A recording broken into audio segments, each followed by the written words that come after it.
गलती का पहलू खुशी से खिसी आइलो गलती का पहलू खुशी से खिसी आइलो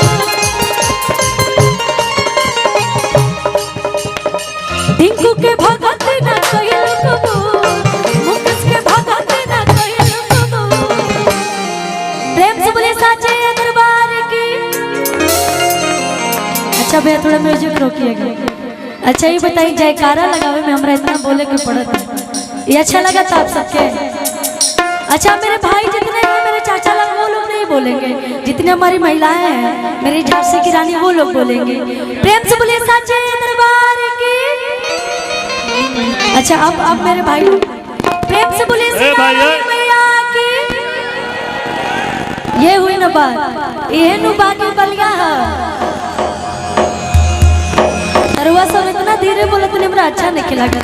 थोड़ा भक्ति हो रहा है देखिए भक्ति करे के मौका बड़े कम मिलेगा लेकिन कहने कि गलती का पहलू है खुशी से खिसी आइलो टिंकू के भगत न कइलो कबो आ गोलू के भगत